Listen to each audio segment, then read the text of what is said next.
On this episode of Star Trek Universe, we are going to be talking about some of the big theories about who the big bad of Star Trek Picard Season 3 might be. And we're also covering your feedback for episode 308. Right after these words from our mystery sponsors.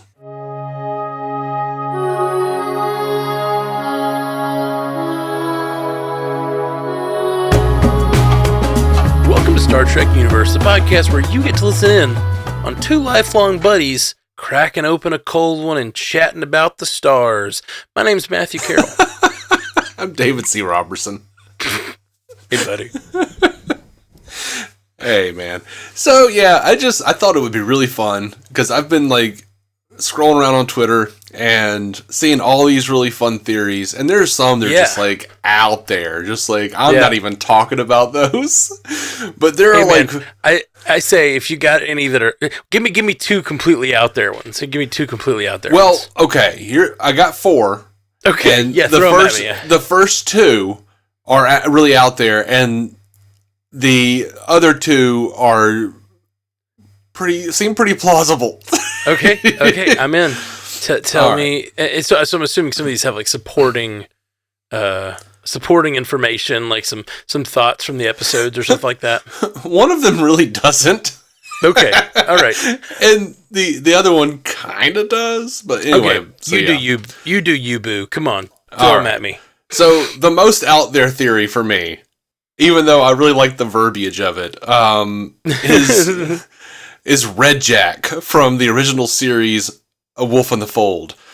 A lot of people are saying they think it's Red Jack because Red Door plus Jack Crusher equals Red Jack. Now, Red Jack was an alien entity who possessed men and killed a whole bunch of women throughout the galaxy. It was also discovered that this was the alien entity that turned out to be Jack the Ripper on Earth, and it fed on fear and pain. It was also a cloud creature, which could have been foreshadowed when they were trapped in the cloud entity earlier this season. To me, that's about all they got on that one. Well, also feeding on pain, we know that these changelings are constantly in pain, and if they're working closely and telepathically linked to the point that they're controlling the fluid of the hand to be some sort of, I don't know. I'm guessing that's part of the telepathy. I don't know. I don't know. You know what? I was thinking about it, and this is something I thought of. I meant to write down, but I didn't. But I'm glad I thought of it today. Hey. We did get confirmation. I don't think we talked about this last week, that it's not a changeling. There was still some, and you know what that confirmation is? No, I don't remember. Deanna. She could sense the dark force. It's controlling them. And Deanna, they mentioned it in this episode, which was something from DS9, that Betazoids can't sense changelings. And she can't on this as well. She mentions it. She can't sense them, but she can sense whoever's controlling them. Yeah. And whoever's working through Jack or whatever. There's a guitar. Or no, maybe, you know what? I was thinking that whoever that is I may be wrong. Because what she is sensing is whatever's controlling Jack. Yeah. Never mind. We don't know who's controlling we don't know that's the same person. For some reason I had it in my head that was the same person. We don't know. That's the thing. A great point. We've been saying this dark force, and I was kind of just combining those two dark forces into one. But that could be two, random pulls from Star Trek lore. You know what I mean? Really good. Wow. Really good. What if this is a combination of just every Star Trek little lore thing and just thrown in? Oh, it's so exciting. Yeah, it really is. So the other one that I think is really out there that is Armus from the Next Generation Skin of Evil. If you recall, Armus is the black oil creature that killed Tasha Yar. He's a shapeshifter. He's, got the psychokinetic energy or whatever it's called. He can mess with, It's my first time thinking about it, but the fact that, if you put, Tasha Yar together, it kind of makes Tar, and she was killed by Armus. It was a little tar creature. I don't know why that never dawned on me till this moment, but if you Tosh, if you go T-Yar, it sounds like sounds like foreshadowing of her death. Yeah. I honestly can't, I can't really fathom that this is Armis at all. Like, to me, this is like, the only reason he is kind of a changeling, I guess, is the only, like, thing. I mean, the only reason he's a little closer to what I think is true than Red Jack is because I don't think they're going to dig deep into TOS. Right. Most likely not. If they do, I think it'll be something foundational, like preserver level stuff. You know what I mean? Like, I think it'll be something foundational to the universe, not just some random cloud. Mm-hmm. Yeah. So number 3 on the big theory list, and I like this one the most. All right. The Pa Wraith. Ooh. Now, I heard someone post, I think it may have been an Infinite Potato or something, because I see a lot of their Star Trek posts. Okay. It may have been on a random Star Trek post because I have way too many Star Trek groups followed on Facebook. Me too. When I scroll Facebook, like Facebook senses what you actually stop to look at. And so like Star Trek is like my entire feed. It's so funny, like almost every day. Like, so that's apparently what my like my just scrolling finger does. If it sees Star Trek, it stops. Anyway, the old scrolling finger. Someone said that they thought that might be Gul Dukat. Yeah. Which, and the person who posted it, and I want to say it was one of the Potato guys, I may be wrong, said, the more I think about it, the more I like it. Yeah. And he was last seen falling into like those flames of the Pa Wraith. Yeah. So it could be some like, eternal Gul Dukat Pa Wraith version of Gul Dukat, which would connect because he was serving the founders when we last saw him. So like, it all kind of connects there. When Gul Dukat was possessed by the Pa Wraith, his eyes turned red.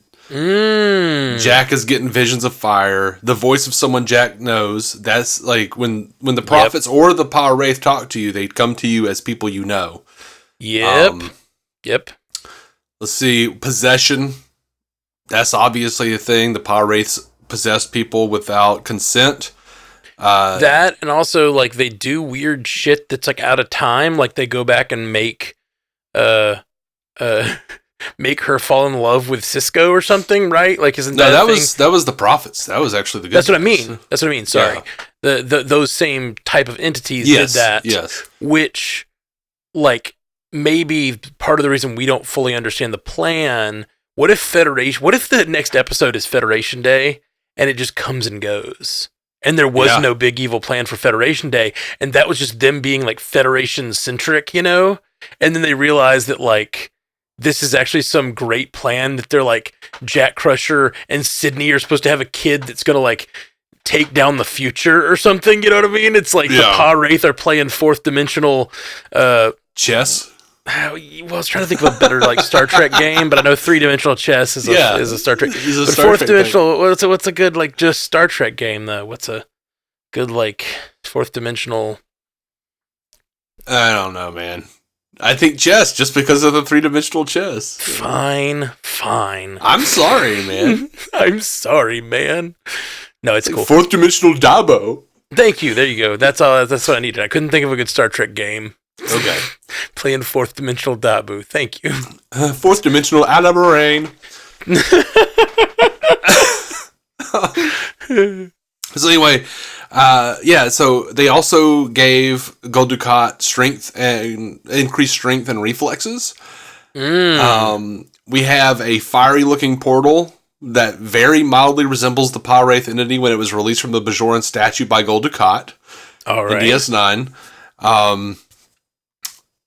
Vatic sounds a whole hell of a lot like Vedic, who were the Bajoran priests and stuff. Yeah. Let's see. The Pa Wraith would be ancient and weak. That is true. I like that. Ancient, dark, and weak.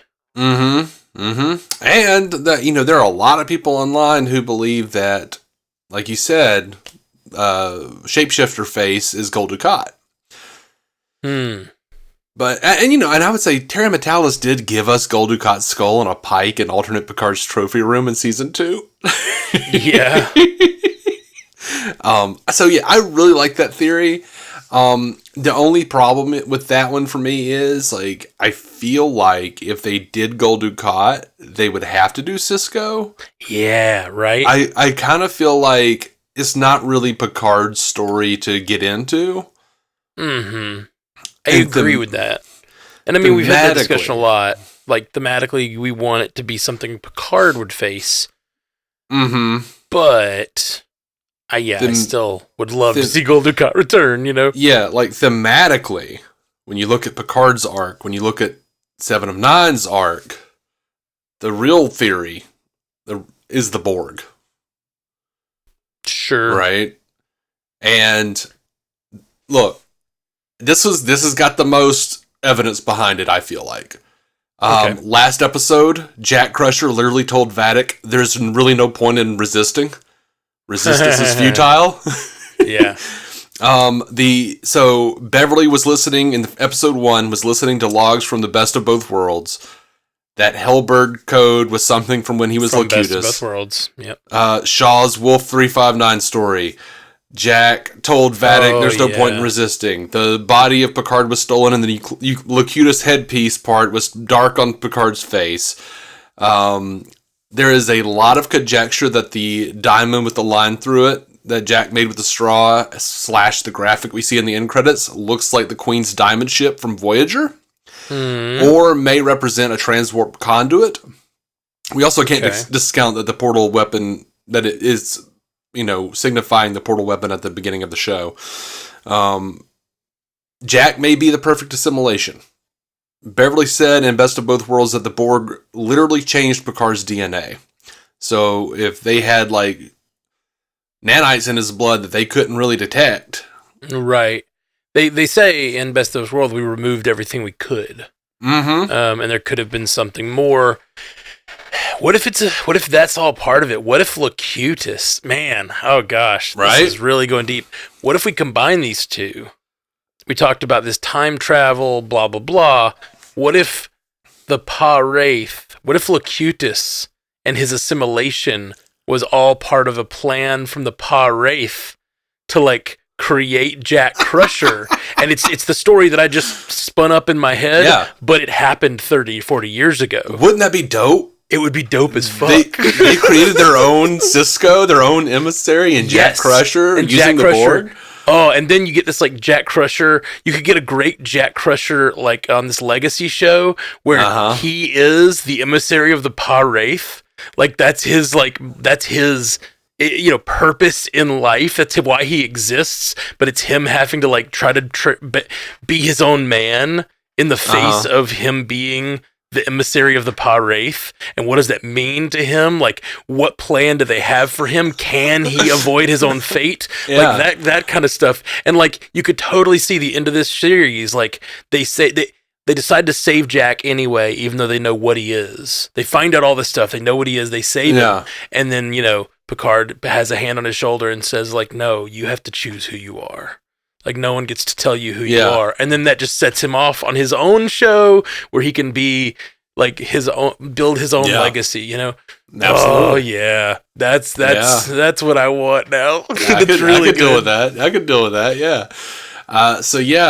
Picard could hear the voices. He could hear the Borg, just like Jack hears voices. Deanna said it was ancient and weak, which could be true Borg, not the Jurati Borg now, but the original Borg that were cut off from everything. Right. Which is why they would be weak. Interestingly, the next episode that's coming out is called Vox, which is Latin for voice, and Locutus is Latin for spoken. I love this. I love this theory so much that we have, like, sewn together just now. I love it so much. And think about this. What if, like, ever since, like, what if the Borg, infected by the Pa-Wraith, maybe possessed by the Pa-Wraith, like the single voice of the Borg possessed by the Pa-Wraith were, like, an instrument of the Pa-Wraith back at Wolf 359, and they were really the villains of like Shaw's story and of Picard's story. The Pa-Wraith have been there since like all of this stuff, like weaving this demon history into the background. And then you get that so that's a great face-off for all of these characters. Mm-hmm. But it's also great because what if like the Borg had since like purged it, have gotten rid of the Pa Wraith, or maybe after the Gul Dukat incidents, they've been banished or whatever, and like the Borg are protecting the universe from the emergence of the Pa Wraith through that giant space portal at the end of season 2. You know, I saw Terry Matalas said that Jurati Borg is not coming back, and they're not revisiting that portal. Okay. In Picard season 3, so just throw it out. Unless he's lying. Where is that portal then? What the hell? How do you end on a cliffhanger like that and never go back to it? I don't know that they're never going to go back to it. It's just sure. a thing that's there that they're guarding. But on this show, they're never going back to it. It would be kind of an insane, like that's unprecedented to me, to like have something like that happen, no explanation for it, set up a mystery box, if you will, and then I'm assuming they know what's behind that big portal. Oh, I don't think so. Oh, you don't? If they are really not planning on going back to it, they don't know. Like, and in a way, I kind of dig it. In a big way, I hate it. But in a big way, I dig it because what's more TNG than setting up a mystery that never gets resolved? Yeah. Like, well, like now they did it constantly on TNG. Right. We know what's behind them. It's those little conspiracy aliens. That's what's behind those portal. That's my little bonus. That's not my bonus theory because I watched I watched the preview for the next episode for that's coming out. And there's a line where Worf is like, this entire conspiracy comes down to this day or something like that. And I'm like, conspiracy? That was the title of that episode. What if all of this has been a red herring because those little bugs are coming back? Red herring? That's the Red Jack again. We're back to the beginning. So do you have any other just like completely ridiculous? What's the most ridiculous? Tell me like, you said there's some they're so stupid you didn't want to mention, but I beg you to throw at me like just some stupid theories. You don't have to support them. Don't give me all the evidence. Just like, what's the stupidest theory you heard this week? Because I don't follow it as closely as you do. I didn't like write them down, but you remember that episode like where? So I can't remember like names and shit, but you remember that like the giant cloud with the face when they got flung into like I think Wesley was messing around with the Traveler, and then they wound up like thousands of light years away in some like other galaxy, and there's like a cloud face or something, and yeah, it was like weird. Yeah, it was almost like they were inside cells or something. Right. It was like there was that. They think it's like the giant cloud face, and I'm like, why? Why? Why would it even be that? I mean, the thing is, it's Star Trek. You can make it be anything. Like any of these things could be written. We've been sitting here spinning a yarn for 15 minutes now about all these different ways that it could be these things, and you combine, mix and match, whatever. Yeah, I'm excited. And I saw one person kind of cook up I think it was like college level. Let me state my thesis and prove my point, but it didn't track for me at all. It was like just like it's the Metrons from Arena from the original series. I'm like, why? Like, why? Why would it be like thematically? Why would it be like that's not completing an arc? That's not. It's not telling a story. Right. It's just like left field. Boom. Here's a thing. Like, oh, okay. I hope it's something so great. And that we never thought of. You know what I mean? Like, I really hope it's just something so good. And so far this season, they've done a really good job of doing things that I didn't expect that really blew me away. Yeah. So I'm wanting something like that again. And I know it's the hardest thing to do is to put the answer right in front of our faces and us never see it. Yeah.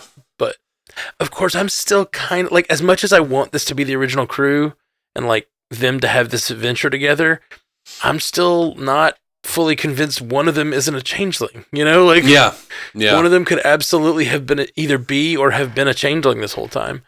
I don't think that's going to happen just because I think Terry Matalas is a big enough fan that he's like, I don't want to have any of the original 7 be a changeling. Yeah. Well, if it's not one of the 7, maybe it's the 7. Nah, I don't think it's 7 of 9. I legit don't. Like, he's actually good friends with her. He used to be like a freaking page on Voyager. They came on at the same time. They're but friends, that doesn't mean... I don't think I don't know, he's going to do that. Sure. I don't think he's going to do that. I hear you.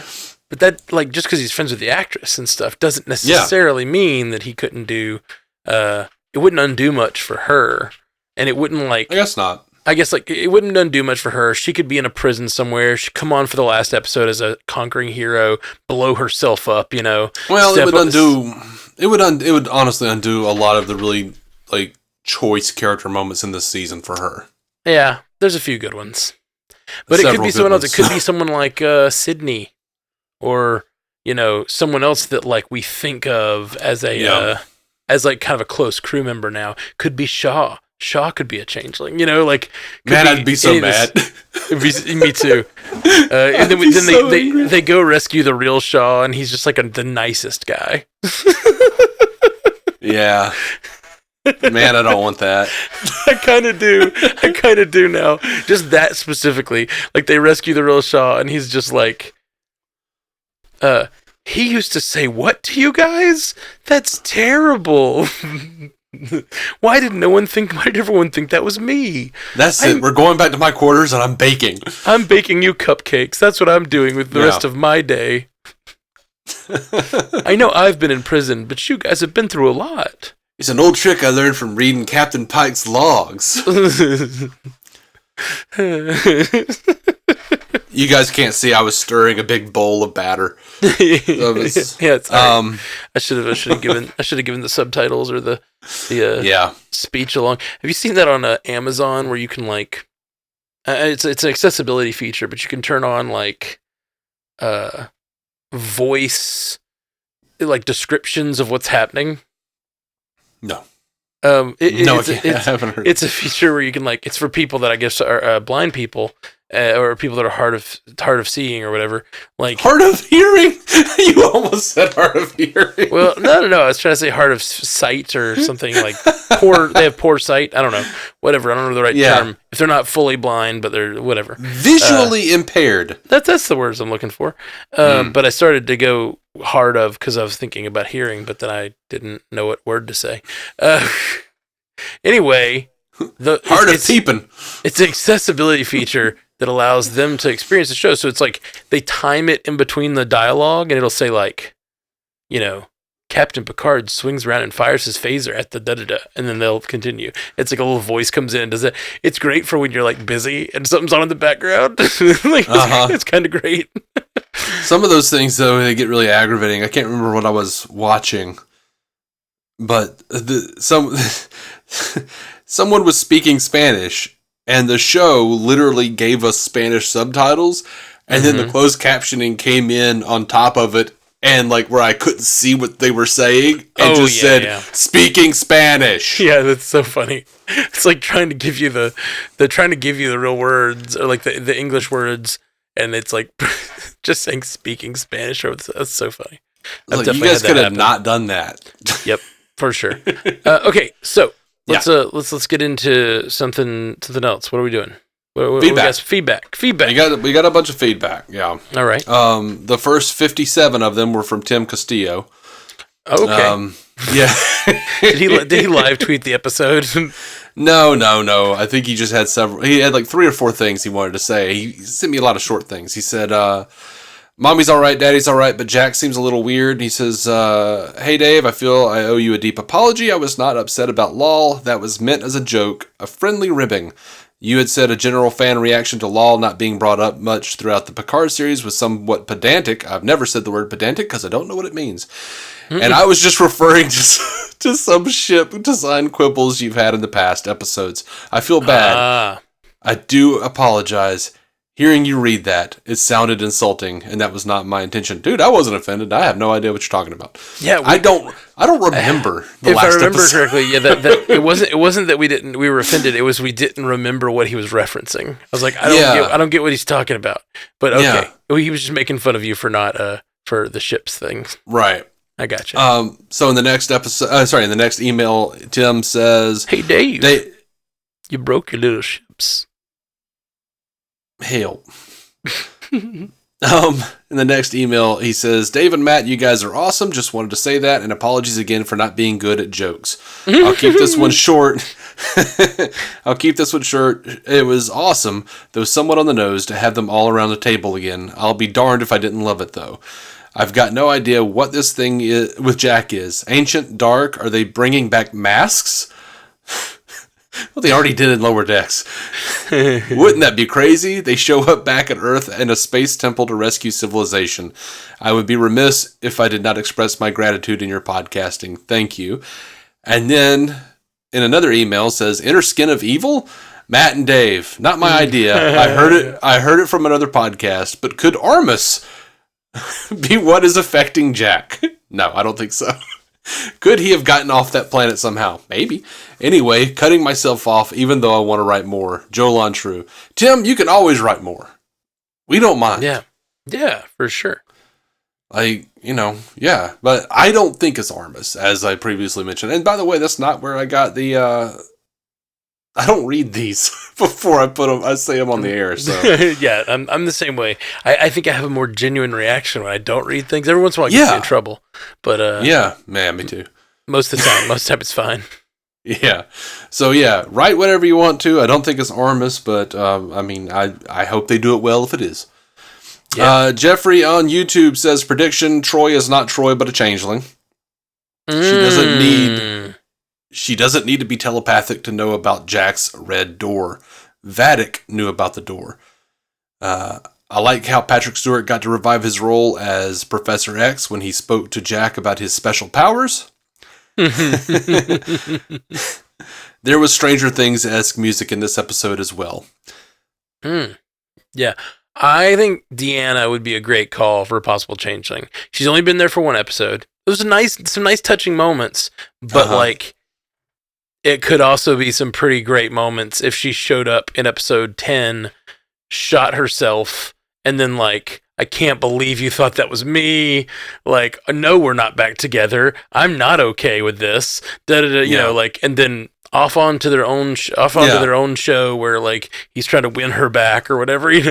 I would laugh if Troy shows up as shoots changeling Troy, and then she's like, I can't believe none of you knew it wasn't me. We're going back to the table and having that again. Because that's bullshit. Alright, so we got another email from the Willem Gallo, the guy that called us fake woke. Oh, okay. Hey, Willem. It says, good on you boys for answering my last email on air. I didn't think you had the balls to publicly, I think he means publicly, announce a critique of your so-called work. But it works since you said balls.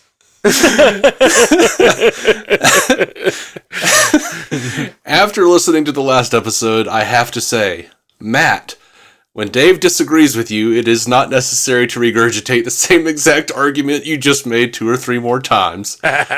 Sometimes I do that. It's true. Dave may be slow on the uptake, but most of us aren't, and it makes for a poor listening experience. Oh, dude, I'm worse than that. I'm terrible. I'm glad there are people out there who like me as a podcaster, but when I listen back, I often will cut out myself repeating myself because I'm when I'm editing it or whatever. Because what I do is it's even worse. Is someone will say something and then I repeat what they said back to them and then disagree with it. So but I do it all the time, and I don't know. I think, it's how I have conversations. Sorry. Yeah. No. I mean, I do my best. I think I would rather do that than what I do, which is just say and then just peter off into the abyss because I can't think of words. Yeah, I edit most of those out though. Those are easy to catch. When I'm the one, because I put down markers for what I need to edit out, right? So when you actually do that, when you have a trail off moment, that's easy. Oh, there's a trail off moment. Hit the marker button, come back to it, and then sometimes you just compose yourself and you get into it, and we edit that little moment out. You sound whip smart, but me, I'm engaged. I'm engaged in thinking I'm podcasting, and really I'm just repeating what the other person said and then disagreeing with it with the thing that I said before they talked. Yeah. So now that you guys know that, those of you who hadn't noticed it before, now you won't be able to unnotice it. Yeah. I'm sorry I did this to myself. Just ruined my podcasting career. I'll tell you this. I was in Target the other day and I was thinking about getting a thing, and then I saw another thing I wanted to get. I couldn't decide if I wanted to get only one thing or the other thing, or if I wanted to get both things, or if I wanted to get neither thing. Mm-hmm. So I wound up I kind of I was holding both things, walked up to the front, decided, no, I'm getting rid of both of them, walked back to the back. And then I just stood there in a complete state of indecision. And I was just standing there holding both things. And I know I was there for a while. But one of the employees at Target walked up to me and said, "Sir, are you lost?" I felt like I was 80. You looked like you needed to be returned to your home, yeah. I realized I had to be just standing there holding a couple of toys with a slightly terrified, agitated look on my face. Just, yeah, it is so frustrating and scary when someone else who you don't know sees you and they see through you like that, They look at you and they go, man, and you just realize how you look to the rest of the world, and they've spot on. They're like, yeah, they can tell I didn't have my shit together in that moment. Yeah, this is why I go behind the toy aisle and hide behind the toy aisle. I'm I guess I got to try to figure out what I'm doing here. Mm-hmm. Anyway, Willem continues. Sorry, Willem. In this instance, I think Dave was correct. However, Vatic, he said Vedic and her crew. Foreshadowing. No, Vatic and her crew needed to be put down. There's no moral quandary, no great dilemma. Vatic bad, Changeling bad, terrorist hell-bent on kidnapping Jack and doing God knows what at the Federation event. Remember, Picard was very okay with sending Hugh back to the Borg with that virus until Beverly convinced him otherwise. And now that psycho has a kid. And as we discussed a couple episodes ago, you get a kid, it makes you a monster, even more of a monster. Yeah. Anyway, maybe I'll listen a bit longer. After all, you boys may get your emotional problems worked out and make a good show sometime. I doubt it. I truly doubt it. Here's the thing. When Willem first messaged us, I was like, what a dick. And now I'm kind of getting it. I'm kind of you know what? I think I really enjoy Willem's emails. Yeah, for sure. Now, here's the thing. He's an asshole to us, and that's funny. Yeah, and sometimes we need that. No, the thing is,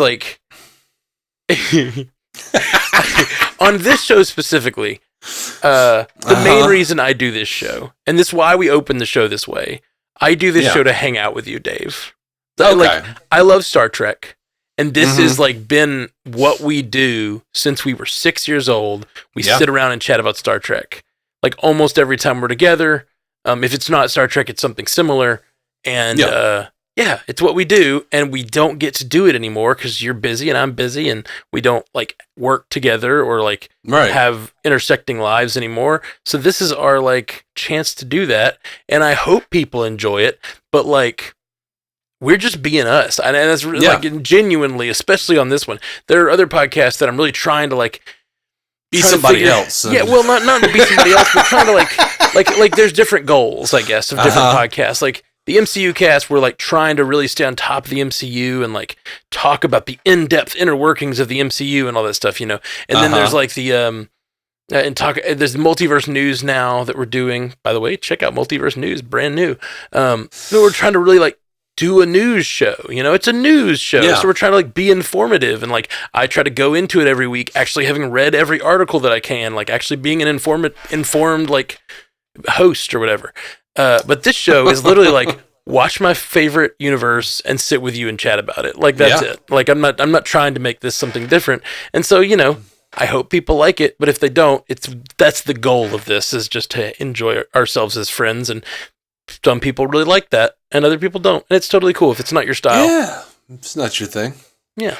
Also, yes, I wanted to do this because I love Star Trek. New Star Trek was happening. Wanted to talk to you about it. That's what we've been doing. I remember when we lived together, we didn't have new Star Trek, and one night you said you were talking about just a minute ago. We would talk about stuff that was similar. I remember one night we just sat up And we're just like, no, we're getting to the bottom of this.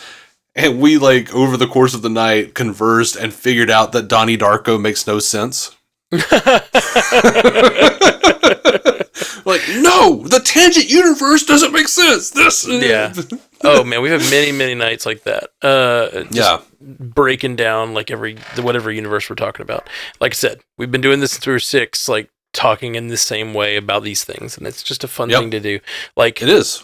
As of late, I think I've told you this, but I've gotten a little overwhelmed because I do too many podcasts, and there are other podcasts that I'm considering like paring back a little bit. I don't want to. There's no podcast I want to leave behind, but I'm trying to control how much of my time they're taking. Because like Bingers Assemble, we did 20 movies in like a month and a half, and it was too much. Like, it just was way too much. It was like I was doing like 4 movies a week, and just even watching that many movies was hard, and keeping up with it, and then doing a good job podcasting about it. So I was like, okay, for right now, Bingers Assemble is going to be a 1 show a week podcast. I'm not going to do more than that. Like, and I'm going to try to plan it out better so that it's always 1 show a week instead of like, a big gap, and then suddenly we have like, oh, we got to do 20 movies this month. It's just too much. So anyway, I think it's fun and ironic that you're trying to make Bingers Assemble the least bingeable podcast. We're binging the movies, not the podcast isn't the binge. But what I was going to say is I'm trying to pare those down to where it's like a little like some of the smaller shows, particularly, I'm trying to pare them down so they're less of my focus, mostly because I want to focus on a couple of the new shows to grow them. And I was talking to, well, what about this one? The numbers on this one aren't as good as this, and it's not as much return on this one, and it's not growing the same speed. And I looked at STU, and I was like, I don't even look at that one. Like, I'm not going to like compare the numbers on that one. I'm not here for that. Like, this one's because I love Star Trek and I love Dave, and that's all. That's all. And likewise, but also like, I don't like many Star Trek podcasts, and I feel like it's because most Star Trek podcasts either fall into one of 2 categories. One, there are a bunch of guys who are just actively shitting on it because it's not the thing they thought it was back in the 90s. Or, what's to me more common is like two or more people trying very hard to sound like they are Vulcans on Star Trek. And I'm like, I'm not here for that. Like, what I love, the kind of podcasts I love are just a couple of people sitting around having a conversation. Right. Yeah. And joking around and making dick jokes and whatnot, but also, somewhat staying on topic. Right. That's what I make. I agree with that, anyway. All except for the dick jokes. I like a clever dick joke. I like a clever, rare dick joke. I thought you were going to say, I prefer a clitoris joke. And I'm like, look, there's not that big of a difference. It's, I love clitoris jokes, but like I can't ever find them.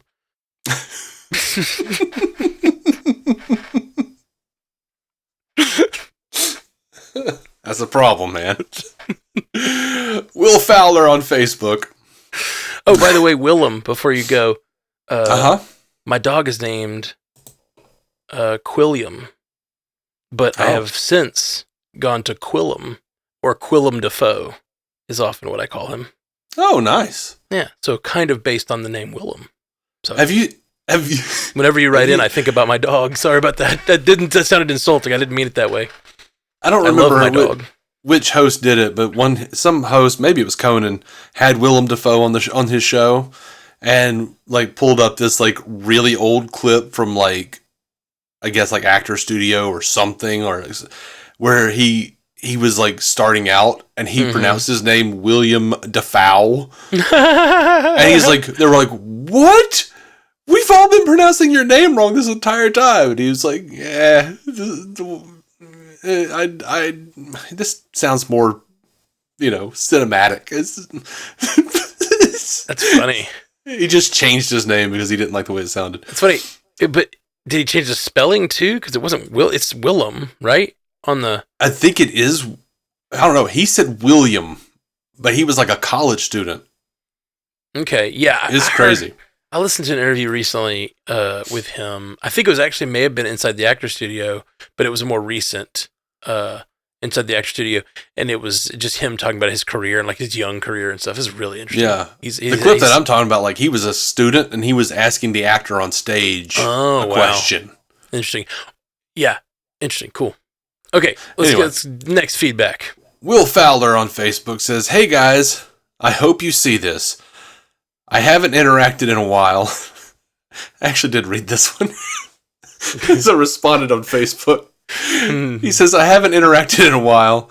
Anyway, about the red door and what is behind it. My most horrible self first thought, Picard's mom, hanging from a rope. Oh gosh. Oh Lord. It's not my fault I'm so dark.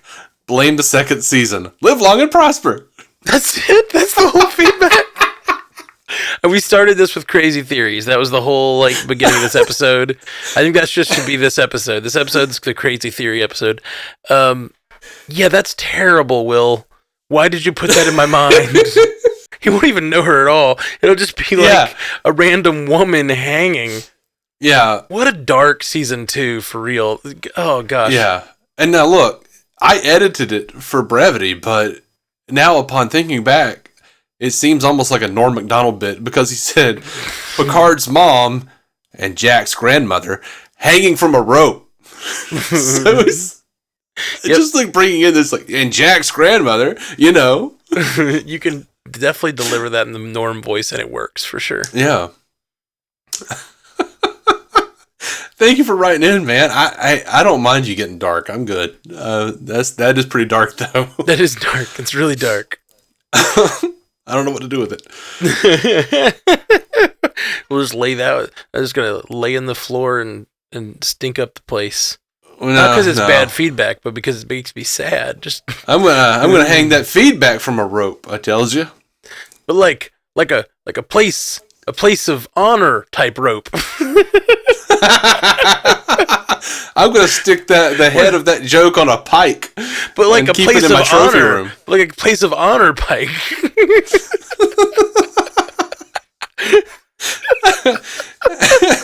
We're not killing the feedback. We're honoring it with ropes and pikes. We're honoring it with giving it rest, eternal rest.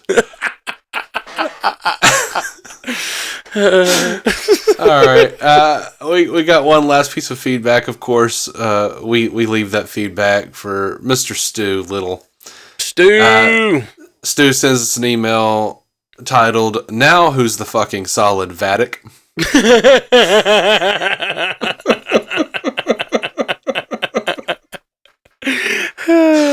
Good one. Hello. Well, I guess those crew members won't be in Star Trek Legacy. I'm assuming he means the one killed on the bridge. Yeah, the ones that got, It's kind of weird how there's very few Betazoids in Starfleet that we know about, other than Deanna, who's half human, and Lon Suter from Voyager, who's dead.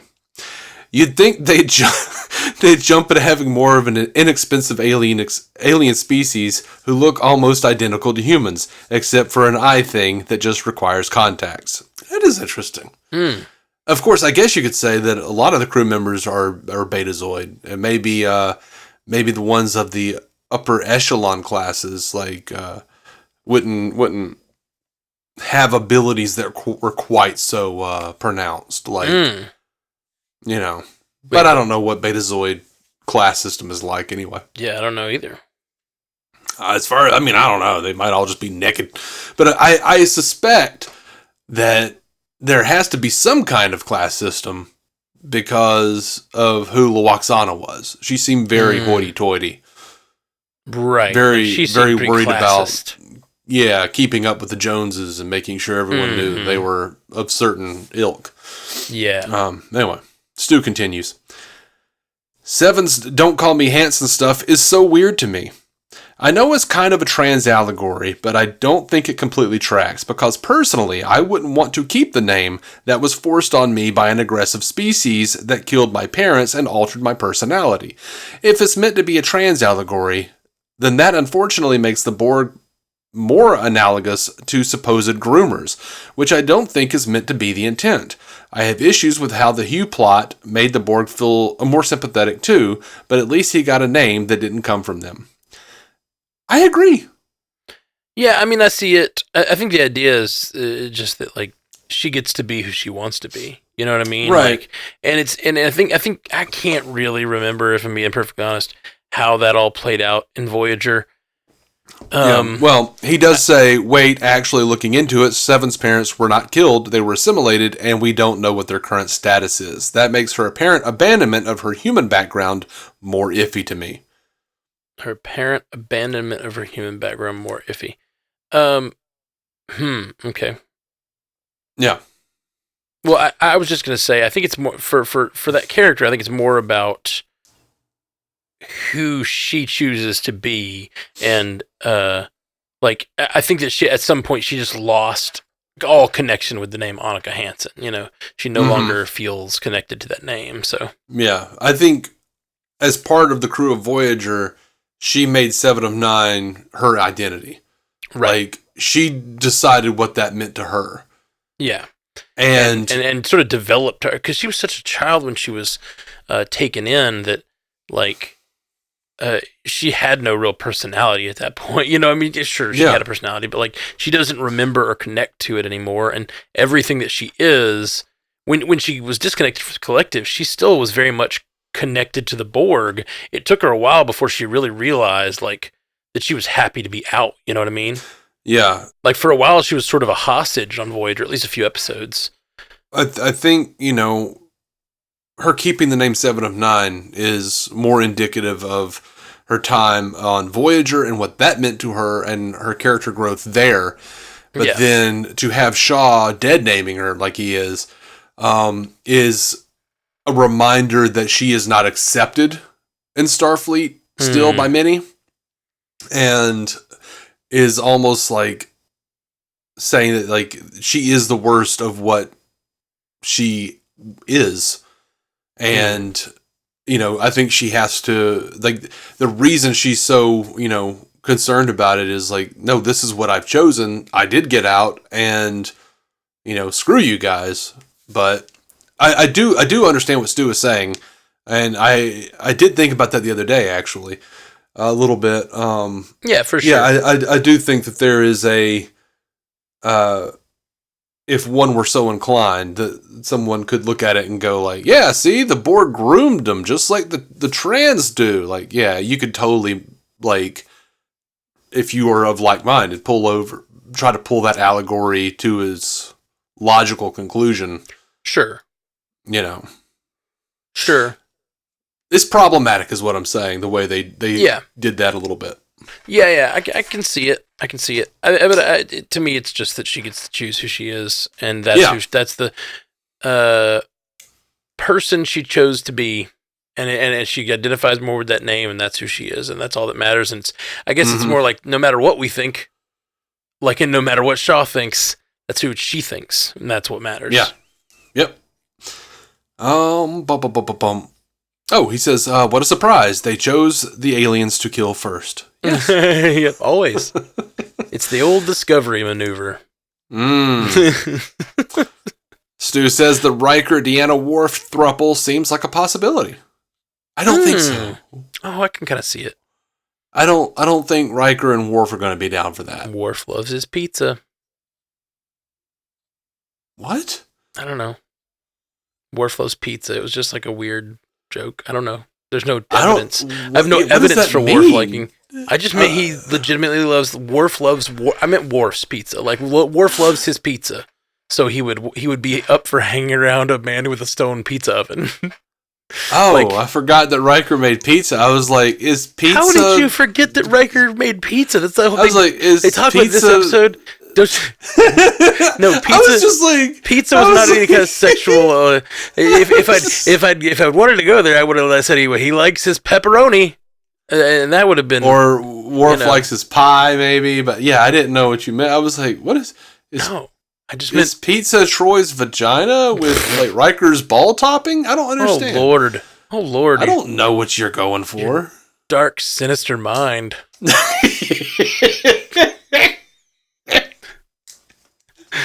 Anyway. The scene of Data and Laura's mental standoff is so much like me and Dave's morning routine, it's scary. Oh, Stu. Stu continues, I mean, Vadic could have survived that, right? Just thaw her out and watch the blobs fuse back together T-1000 style. Mm-hmm. I'm good with her not. Well, I think there's a possibility she did, though. I think she could return. I don't think it's likely. No, I think they were trying to go for something a little more definitive. Yeah.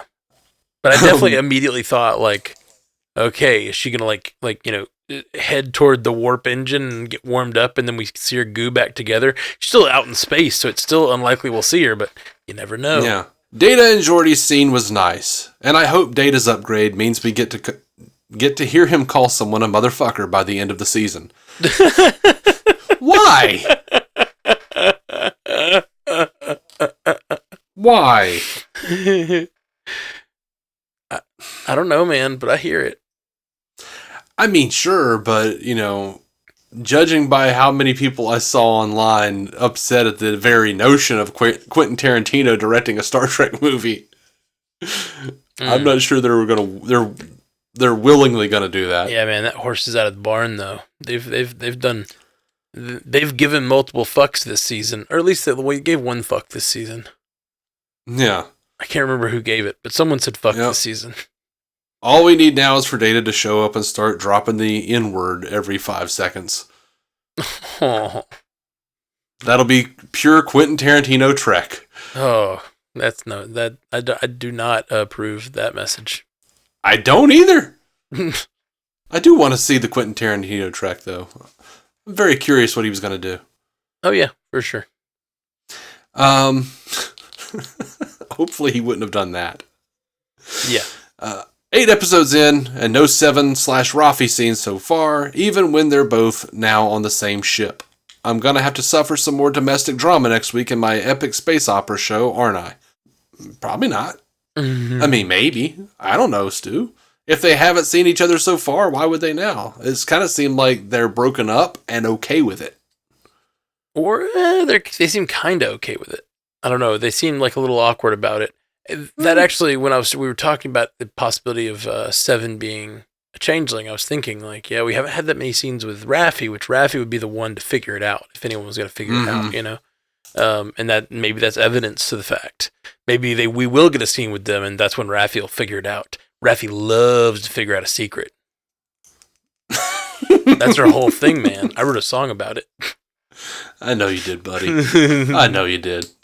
Search Raffi by the garage, everybody. It needs some sweet, sweet listens. Yeah. Polish the pewter while you're doing it. And then write in and tell Matt you did it. Why does it always have to go there? Why? Well, I mean, you gotta do something while you're doing chores, You gotta polish the pewter anyway. All right. Yeah. Let's you got finish guests up coming over. Feedback. Oh, wait, you think I meant that? Oh, I know what you meant. Oh, Matt. Soul. That dark soul of yours. It's ancient and weak. The face is Dave. The face is Dave. I am Red Jack.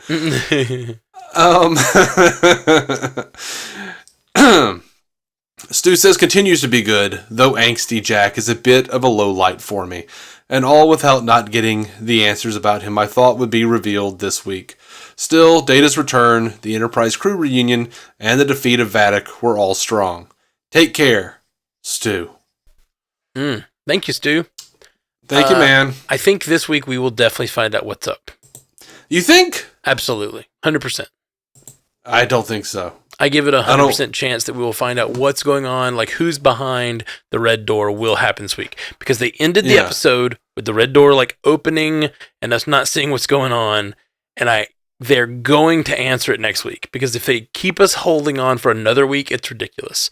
Once you get to that point, like I said on our review episode, I think they're going to do something stupid like, oh, Deanna and Jack have been knocked unconscious by this reveal. And then at the end of the episode, we'll finally get them waking up and telling the truth or of the situation. And I think that's when we're gonna find out something. Now that might not be the same answer as to who the face is. It sounds like the face and the dark secret or whatever are two different things. Yeah, that's interesting. That's interesting. I'm still holding out hope for 8472. And I'm also, man, I would love it to be Sayla somehow. The Romulans and Sayla. Yeah. I just, it would be nice. Whatever. I don't know. I'm also just kind of tired of the board. Yeah. No, I hear that. But it makes sense for Picard's character. Yeah. I could see it. I'm trying to think of any other, like, maybe it is Shinzon. It'd just be great if Tom Hardy shows up. Oh, it'd be so good. If Tom Hardy...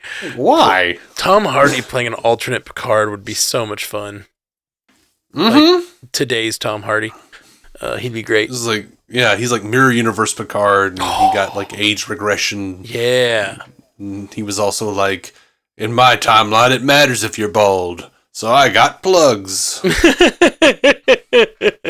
But Tom Hardy shaved bald could look pretty great too, though. I mean, we've seen it before with Shinzon. Bane, yeah.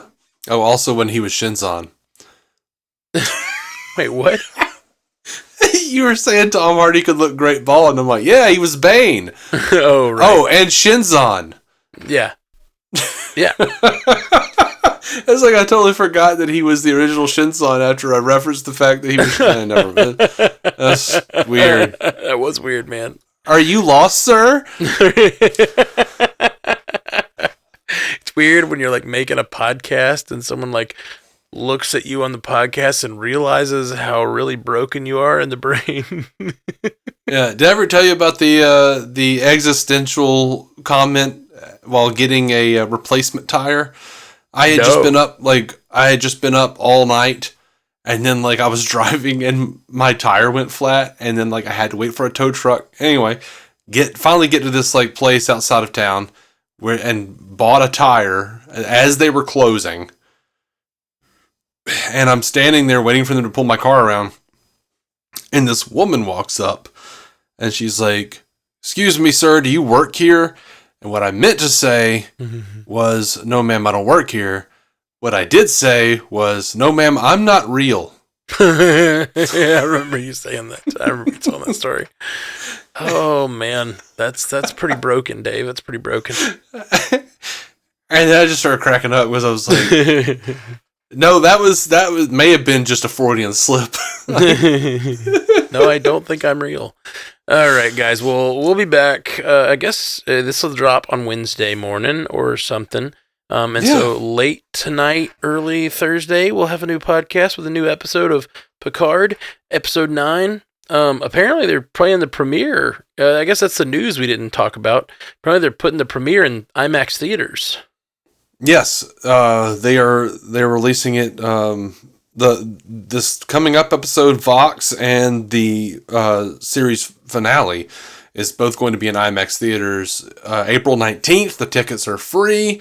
If you go through the website, I'll stick it in the show notes for you guys if you want to go, because tickets are become available in the morning of about noon, I guess, for us. Right. Wednesday, April 12th. But the website does say, obtaining a ticket does not guarantee admission because of space requirements and whatnot. I have a feeling it's going to be one of those stupid things where you just get there and there's too many people. So we'll have to go, if we want to try to go, first of all, we have to drive to Atlanta. Secondly, it's going to be we have to go really early, I'm guessing. Yeah, I have almost completely decided I'm probably not even going to try. Because they're not even telling us yet, like, on the website, what time it starts. Right. I'm sure that information may be available once it drops for tickets, but like maybe. Even so, if it was a couple days before the premiere drops or before the finale drops on Paramount Plus, I probably would do it and even just like go and try, but it being the same day. Yeah. Like, it's on a Wednesday too, which means we'll get to see it a few hours early, basically. By the time we watch it and then drive back to Birmingham, it'll be like on Paramount Plus, So I don't know. If it was here, it would totally be worth it because you get a poster and they're doing like you get to see a a Q&A that the cast and crew did after the show. But I don't know what Star Trek's Atlanta base is like. Like, if I went here, there would be like no one. Right. You probably wouldn't even need to get anything online. Just go up there and be like, hey, can I get a ticket? But I don't know what Atlanta does with Star Trek. I don't know how their fan base is. I don't if they either. would actually turn out for it. Yeah, I don't either. Well, and, if you guys are interested, that's dropping next Wednesday. They're dropping, tickets drop today, I guess. And then next Wednesday, you can go watch it in IMAX. I'd love to see it in IMAX. I would go. Sure. If I could just get tickets. If they like ran it for a week in theaters or something, I would definitely go, even if I'd already seen it. But yeah, I wish. All right, guys, we'll be back soon. I got to get off here so I can edit this thing and get it into your lovely, lovely ears. All of you have such lovely ears. Just sensually slide it in. It's well lubed. Just ready to insert. I'd gone far enough, Dave. I don't think you did. This far, no further. The line must be drawn here. This podcast will be lubed up and slipped into your ear so far it touches the roach you don't know is there. Joel untrue. Live long and prosper. Thank you for listening to the Star Trek Universe Podcast, a Stranded Panda production. If you'd like to hear more from David C. Robertson, check out the DC On Screen podcast or maladjusted.tv for his web videos. If you'd like to hear more from Matthew Carroll, check out the Marvel Cinematic Universe podcast or listen to his music. Just search for Matthew Carroll anywhere you get music.